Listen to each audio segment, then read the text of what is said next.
I'd close this tab if I were you. Most people would have ignored it. A car parked slightly differently.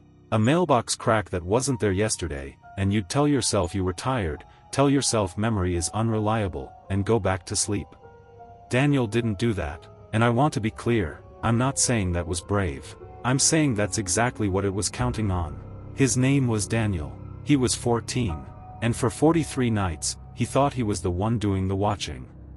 Every house on Elm Road looked exactly the same at 2:17 a.m., and Daniel knew that was wrong, because he had watched them change all day. He was a light sleeper, the kind of boy who noticed things other people let slide. Things like the crack in the Hendersons' mailbox that disappeared each morning, or the way Mr. Aurora's blue sedan was always perfectly parallel to the curb no matter how carelessly he had parked it the night before. It started as a curiosity, the way most terrible things do. He kept a notebook and drew diagrams with a ruler, labeling every discrepancy in red ink. He told himself it was coincidence, told himself streets just looked alike in the dark, told himself his memory was playing tricks on him, because the alternative was a thought he was not yet ready to finish. But on the 43rd night, he set up his mother's old camcorder on the windowsill and watched the footage the next morning with his hands completely still and his face completely white.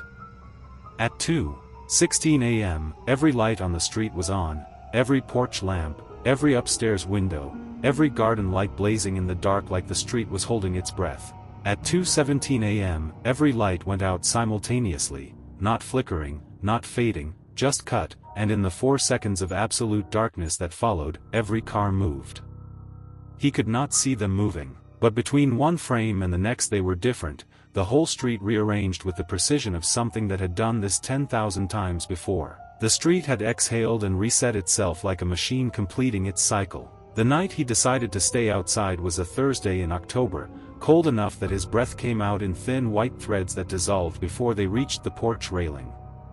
He sat on the steps at 2:10 a.m. wrapped in his father's old coat, notebook open on his knees, pencil in his hand, telling himself he was being scientific, telling himself fear was just adrenaline with a story attached. The neighbors' houses stood in perfect, architectural silence, and no wind moved through the maple at the Garcias corner. No dog barked anywhere in the whole neighborhood, and Daniel had lived there long enough to know the street was never, ever this quiet. It was the kind of silence that is not emptiness but presence, the silence of something massive holding very carefully still. He checked his watch and it read 2:13 a.m. He saw it at 2:14 a.m., 3 minutes early, moving between the Garcias house and the empty lot beside it. Not walking, it did not walk. It flowed, its body tilting at angles that had no names in any geometry he had studied, its limbs bending in sequences that suggested it had studied how humans moved but had never quite committed to the performance. It was tall, and it was pale, and its head was angled downward as it moved, as though reading something.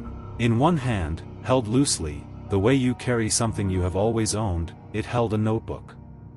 It was his notebook, the one he had been writing in for 43 nights, the one he had left inside on the kitchen table, the one that should have been 30 feet behind him through a locked door in a house where every window was shut. Daniel did not run. His legs had made that decision without consulting him, and his mouth had sealed itself shut against the scream his body was trying to produce.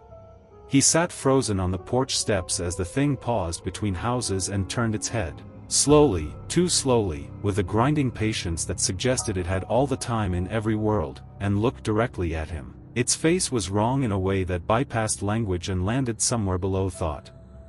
But it did not come closer. It simply tilted its head the way a scientist tilts a head at a promising result, raised his notebook, and opened it to a fresh page. Then it moved on, disappearing behind the Garcias fence, and every light on the street came back on.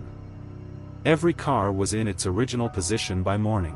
The next morning, Daniel found the notebook on the kitchen table as though it had never moved. Inside, in handwriting that was almost his own, were 43 nights of observations, every car position, every light pattern, every measurement, every word he had written reproduced in exact and flawless detail.